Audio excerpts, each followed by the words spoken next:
Explosions. Fireworks. Hello, friends. Howdy, y'all.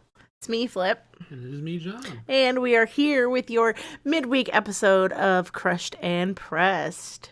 I'm Woo, back. woo, woo, woo. Ooh. Yay, you guys. Look, John's back. Look, Ooh. what a week, you guys. What a week. What a freaking year it's been, and it's March 3rd. What a year. What a God damn lifetime. What a millennium. You know. God damn it. John, how's your day? Oh man, it's tiring. I slept wrong. My neck's all messed up. It went from friggin' 93 degrees to 50 overnight a couple days ago, and my old man body, my 25-year-old old man body, is not having any of it. His 25-year-old old man body. It's It's true. a struggle. It's true.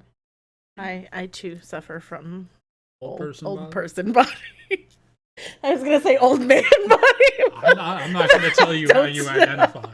That's Oh my god. Okay. between you And that's me. it. Yeah, And me you and you. me. See? you yourself and And you, myself. and yeah. Well, I since Monday have read through part of the script for the show that Ange and I are going to be in. It's a lot of script work. A lot of script. It's a lot of script. I don't think I could be a thespian. My memory is god awful. I could be a tree in the background. Oh yeah, you just Like one of them little kids like waving around the little twigs. Yeah. I got that. I had to do that in the show I'm once. really good at doing nothing. I had to do that in the show once as the lead, so That's even better. possible. Anything is possible. That's awesome. But yeah, so I read through some lines. I relaxed.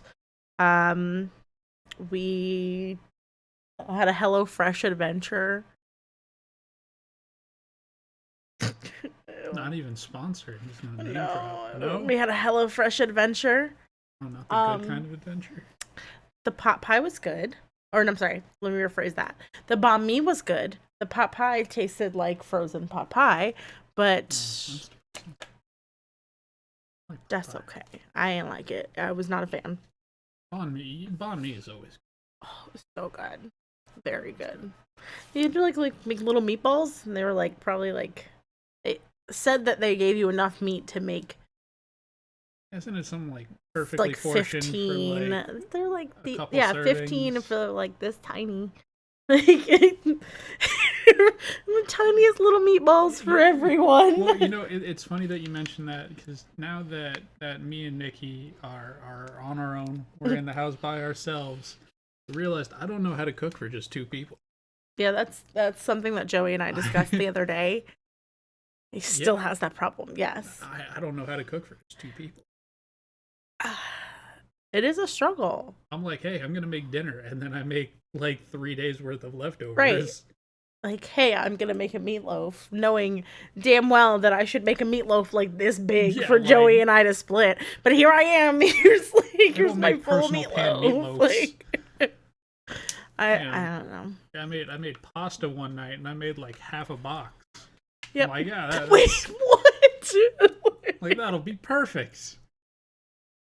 Not even thinking. How did you make half a box of pasta? Yeah, see, Joey does it too. You're like, seems.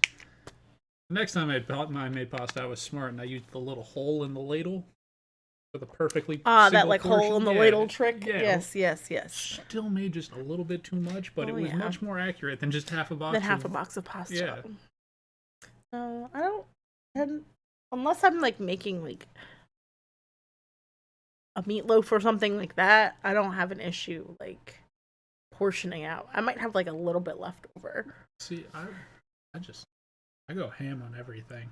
Go big or go home. Nah. You All right. That's cool. Google is talking to us today. But as soon as we're across the house and Google don't even is their say it, co-pilot. it's there. So today is midweek. Woo. John has a fun story to tell us. I have news articles pulled up, so we're just gonna rockin' and rollin'.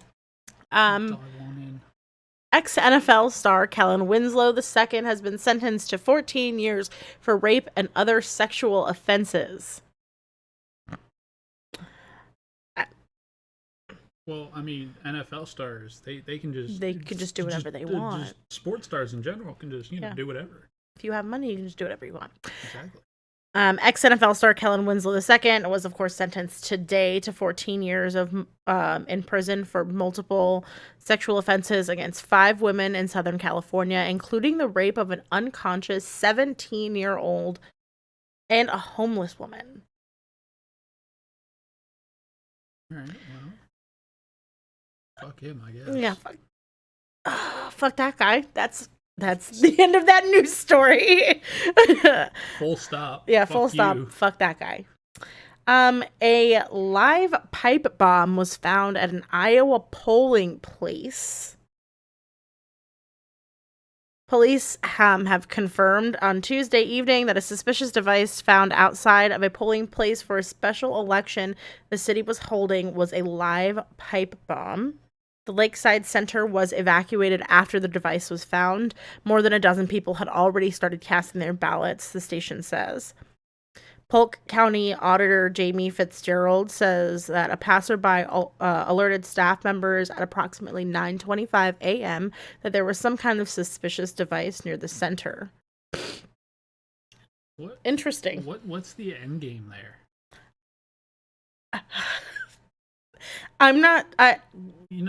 Obviously, it's a bomb. There were no other polling sites that had any other issues. By like 12 p.m., the polling site was completely clear.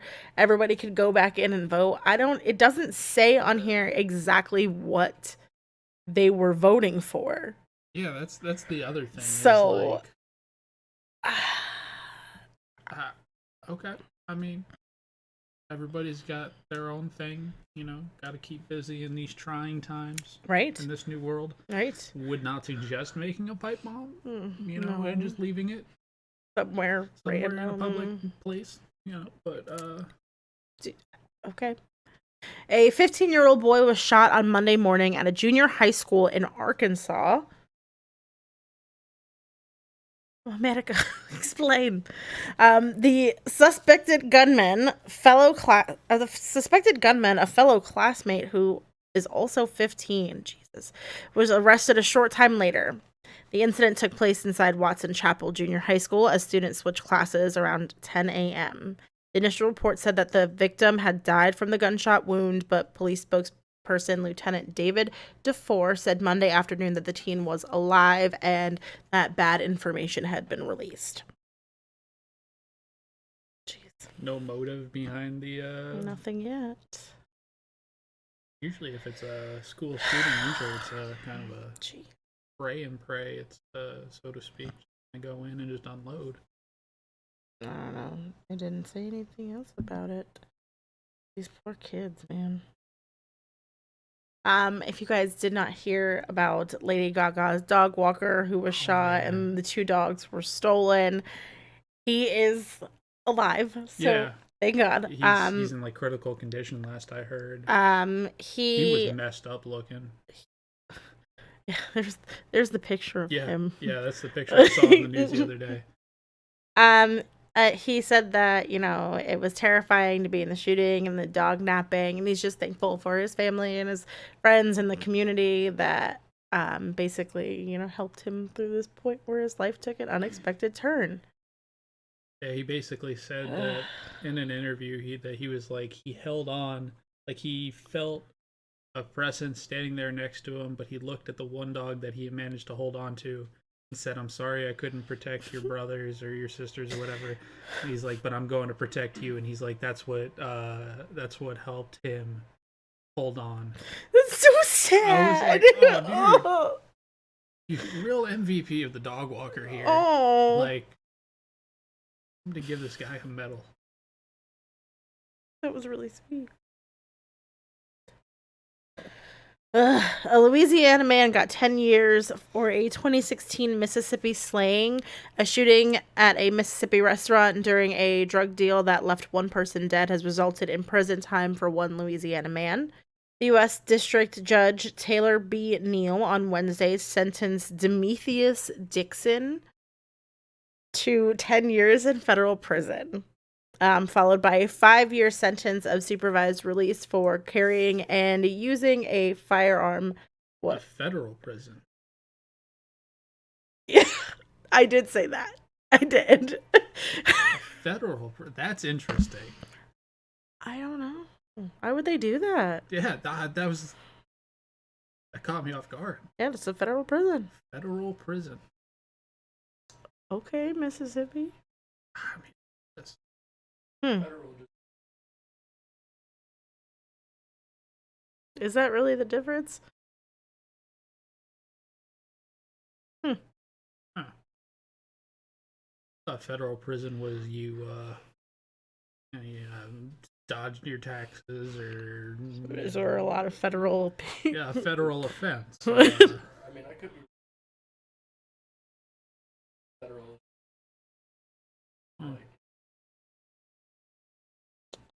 Interesting. I am not sure about that. If somebody knows about that, you tell me.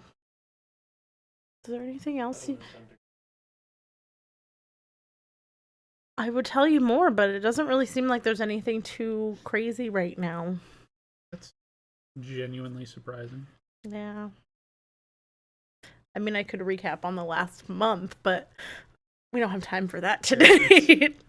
That's a whole episode in of itself, like the month of February. Mm-hmm. So, yes, Texas, and so is Mississippi is also releasing their mask mandate, I heard.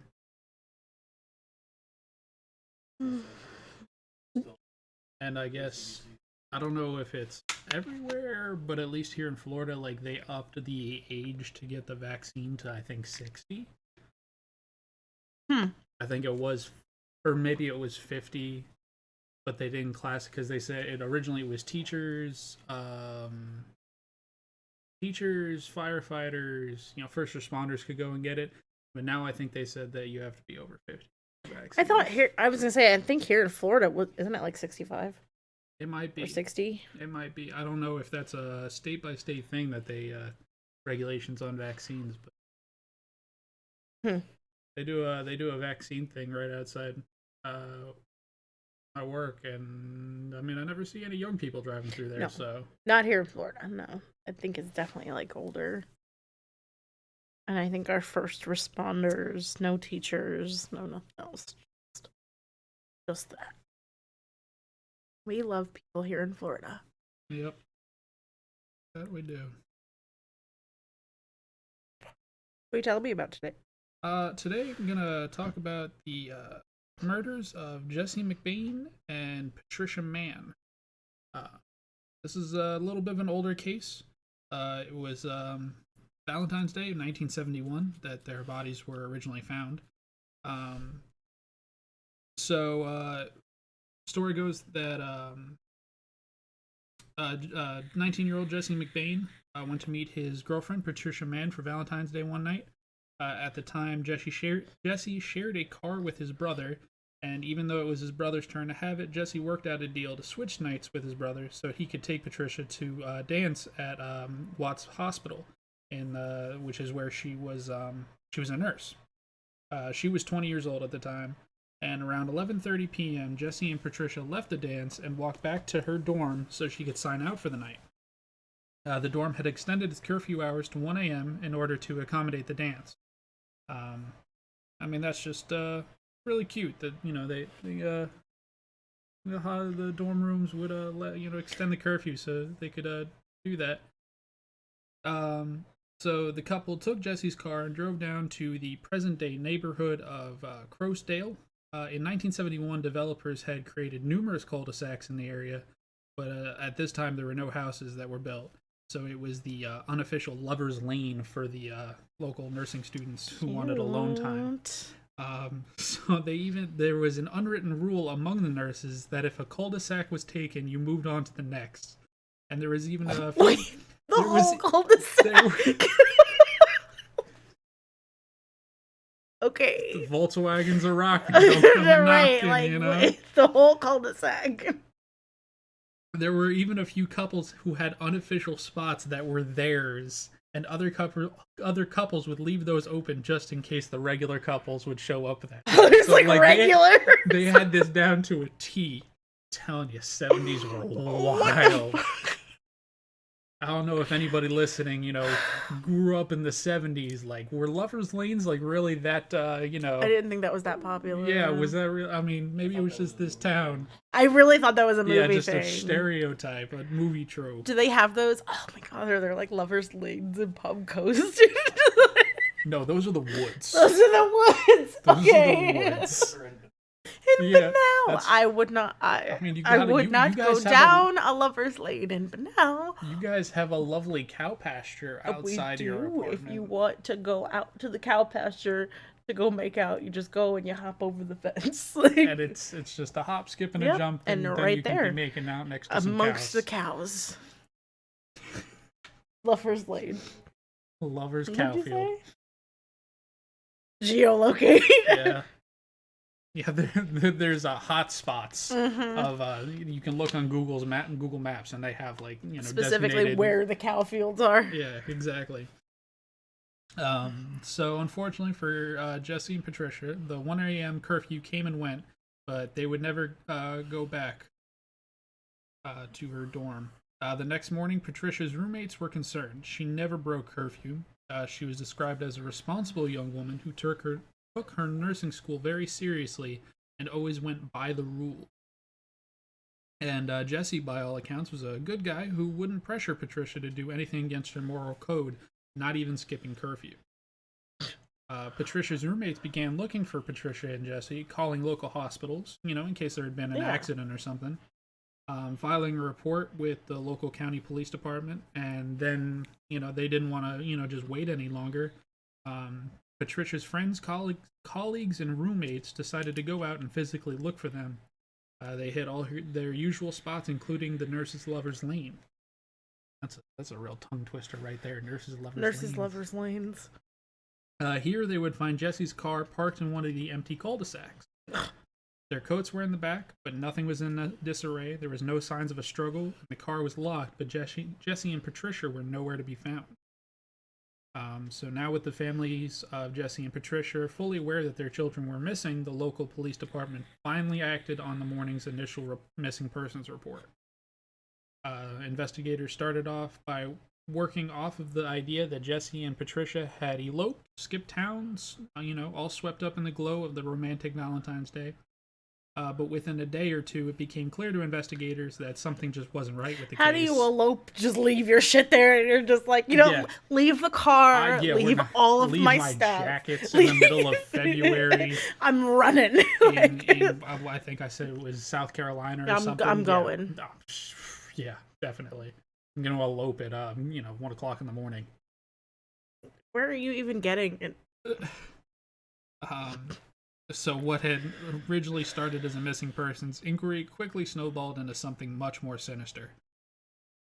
Still, no one had any idea that there's a homicide investigation. So in comes Carolyn Spivey, who was Patricia's cousin. They grew up next door to each other and were close friends.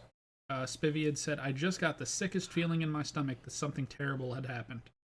So for nearly 2 weeks, police and search parties made up of concerned locals worked the area. Investigators followed up every lead, but constantly came up empty. The couple's bodies were inevitably found tied to a tree in a secluded woodland in Orange County, North Carolina. So then February 25th, 12 days after the couple went missing, a surveyor working in a heavily wooded area along a one-lane dirt road saw what he thought were pieces of a mannequin. He saw a leg sticking out of a pile of leaves. When the surveyor got closer, he realized that it was actually a human body. So obviously he immediately called the police. and the scene was worked, and by the end of the day, Jesse McBain and Patricia Mann were officially identified. And this is where it gets kind of messed up. The couple had been tied to a tree, backs to the bark, and their hands tied backwards with thick rope. There was rope around their heads and necks, and though they'd been secured to the tree, their bodies had slumped forward and down, leaving them side by side and partially covered by leaves. Jesse was still wearing his class ring and watch, so police determined that it wasn't about a robbery. The medical examiner found no evidence of sexual assault. Patricia had internal injuries from being punched, kicked, or stomped. Furthermore, there were multiple strangulation marks around their necks, suggesting that the rope had been tightened and loosened over and over again. Investigators determined the murder of this young couple had been about straight-up torture. Jesus. Absolutely no rhyme or reason to it. The area where Jesse and Patricia had been found was also known as a lover's lane. It was a road that had been pushed in, there was a cul-de-sac at the end, and it was about a quarter mile into the woods and very secluded.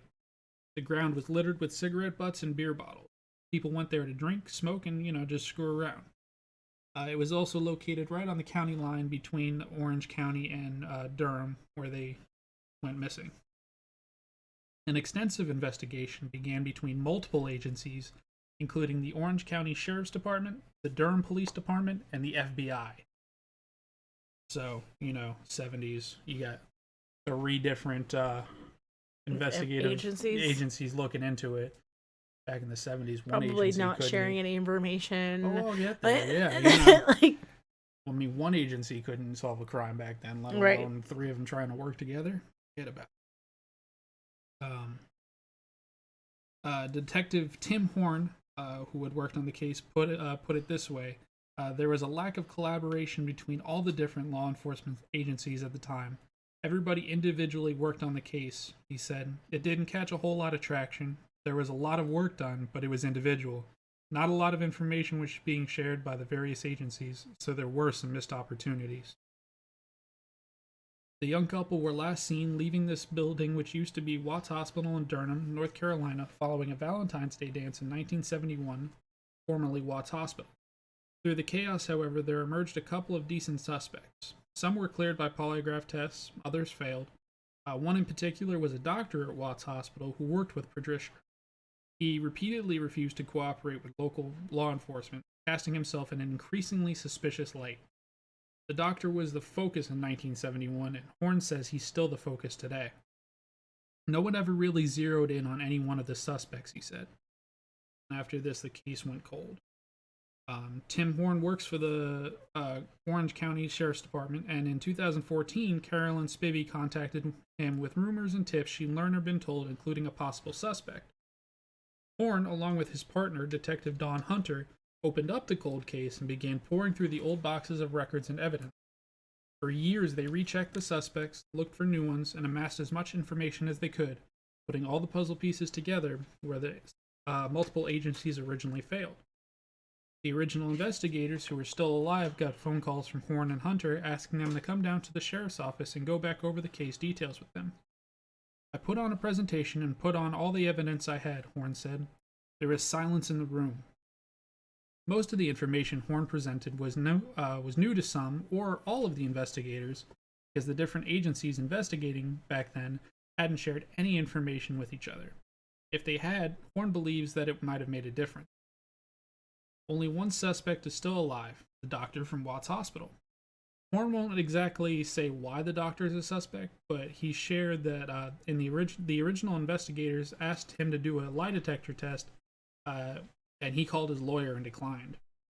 So now, nearly 50 years later, Horn asked the doctor to provide a DNA sample, and again the doctor called his lawyer and declined. And that's suspicious.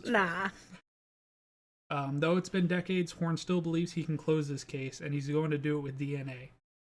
He wants to, back in the article that I researched, he wanted to do a MVAC, which is a wet vacuum DNA collection system that can extract DNA from difficult places, like the knotted ropes used to tie up and strangle Jesse and Patricia. Only 80 MVAC machines exist in the world, and the U.S. has 40 of them, including one belonging to Guilford County, North Carolina. He was quoted saying, "What a horrible tragedy, especially for young kids just starting out their life. Be kidnapped and abducted from a lover's lane, transported to a second lover's lane, and then marched up a small embankment, bound and tied to a tree, and strangled.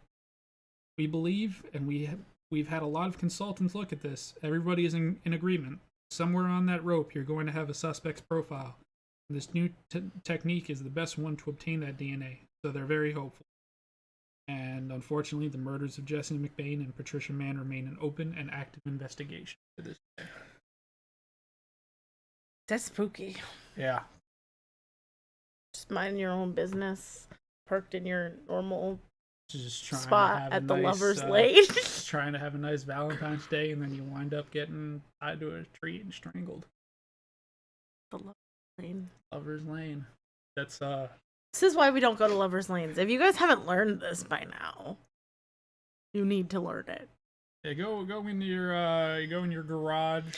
I was gonna say, I don't think that your lovers' lanes attic. are even a thing anymore. Like, do you guys do? Yeah, there's that? no whole really neighborhoods being built anymore. I mean, at least not around here, where we are. I'm trying to think. Like, sure, there's like apartment complexes and. I guess, yeah. But then, I mean, you had that. We had that one story back when you guys first started about the woman who went missing from her apartment that was being built. Yeah. So. It was Jennifer. Yes. Oh yeah, that's what it was. Jennifer. I can't think of anywhere that still has lovers' lane, but it doesn't matter. Don't go there. I'm sure. Don't go there. I'm sure somewhere out in the boonies, probably the Midwest. I'd imagine. Yeah, probably. I'd imagine, Yeah, but don't go. Small podunk town. Just don't go. Don't go. Just find somewhere else to do that. I don't know where, but somewhere else. I mean, I feel like your driveway is just as good a place. You just use your driveway. If you're a teenager, you might get caught by your parents. But did you ever? That or death. I mean, go build a tree house. Build a tree house. A lover's tree house. Nobody will suspect a thing. Oh my god. I can't. I hate that. And then nowadays you need a permit for it. So don't put lover's treehouse in the permit name, 'cause that might get denied. And then they'll definitely call your parents. I can't even imagine. Especially like even being in college, like I can't imagine like that. Why do you need to go to a lover's lane? I guess. I don't know. It was a Zodiac killer, all the way out in North Carolina. He went coast hopping. Maybe it's that guy in that podcast that I was talking about. The one who was also the Zodiac killer and also John Benet Ramsey's killer and also the Black Dahlia murderer. Really? He's also their murderer. Grasping at straws there. He was every murderer. It was all of them. Heck, can you imagine?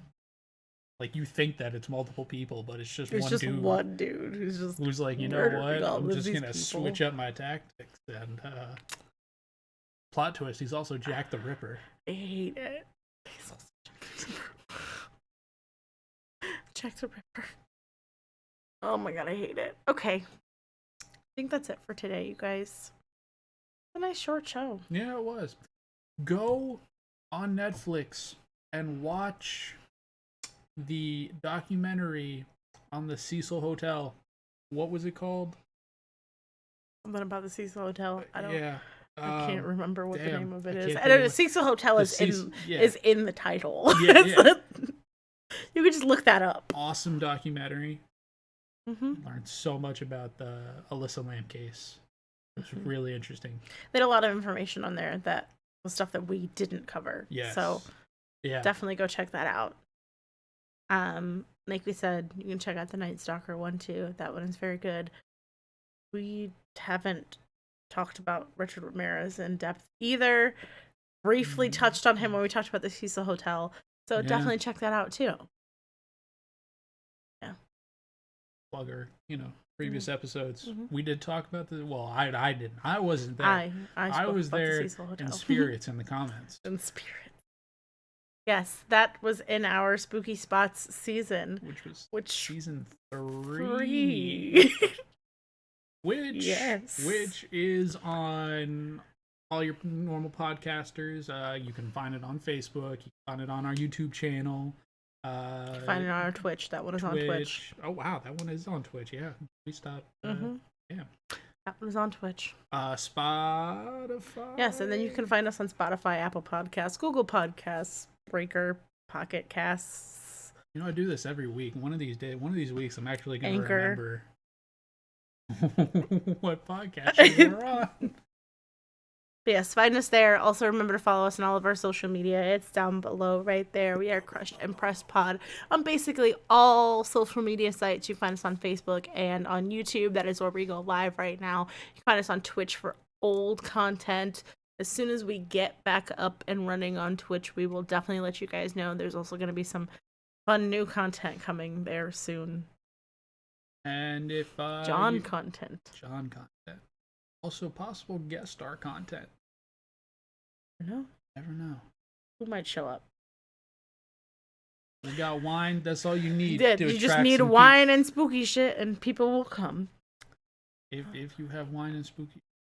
You can also follow us on Instagram, where we just post randomness that's going on in our lives, and again on Twitter, where we post all of our news stories and other little fun facts and things. Facebook, we got Missing Person Mondays. We got Florida Man Fridays. We got our We Go Live. Games. There's so many things that happen on Facebook. And if you're not sure how to, if you want to just check us out on YouTube, but you're not sure how to YouTube's works, just go to www.crushedandpressed.com. Take you right into the YouTube channel. Yeah. If you don't know how to YouTubes, that's how you YouTubes. It's not YouTubes, it's YouTubes. It's YouTubes. And we, of course, have to say a big thank you to the Last Electric Rodeo for letting us use their song Bronze Age of Horror. At the end of our podcast, you can find them at lastelectricrodeo.com. You can also find them on Facebook and YouTube at Last Electric Rodeo. They have new music coming out in March. Perfect sound effects. Fireworks. I didn't mean for that to be a question mark, but it is. But that's okay, because Ange will be on those tracks when that new music comes out. Boom. Even that'll more be fun. reason. Yeah, then you have to listen to it. And then, of course, you guys know the deal. Lock your doors. Stay safe. Be kind to one another. Be kind to yourselves. Don't go to lovers' lanes. Stop that. If you find one, let us know. Yeah, if you find one, can you please let us know where it is? Don't, hang around. Yeah, maybe we'll just do one episode on lovers' lanes, and you guys just tell us where they are, and then we'll let you know. Yeah, share this podcast with somebody who goes to lovers' lanes. This is the perfect episode for them. If you want to scare your child straight. Scare your child straight. About going to lovers' lanes. This is it. This is the podcast. This is the podcast. This is the episode, you guys. God. Specially tailored for you. And yeah, don't do the murderings and don't get murdered. It's bad for you. Oh, thank you for the new like. Hi, Caitlin. Caitlin. I can't see what your last name is because it's in weird cursive. Weird cursive. Huh? What? Technology is weird. It didn't show yet. But thank you for the like, Caitlin. Yes, thank you. All right, you guys. Again, be safe. Have a lovely week. Flip and Ange should be back Monday? Usual time? Maybe? Probably Monday. Maybe Sunday. Maybe we'll be back on Sunday. We apologize for the haphazard schedule. Ange... Yes, we'll be back whenever possible. Ange and I, as we said, are starting a new show on tomorrow. We start tomorrow. That's the odd timing of the podcast. Yes. Follow us on Facebook. We'll let you know when we're going on the internet. And then also, if you like us on Facebook, and get notified when we do go And live. then it goes bing, boop, and little then, fireworks. Yeah, whatever. And let you know that we're live. Okay, you guys, we'll see you on the flip side. Haha. That was good. Flip I didn't side. intend to do that. Haha. All right. All right, always leave with a joke. Peace out, Cub Scouts. Bye-bye.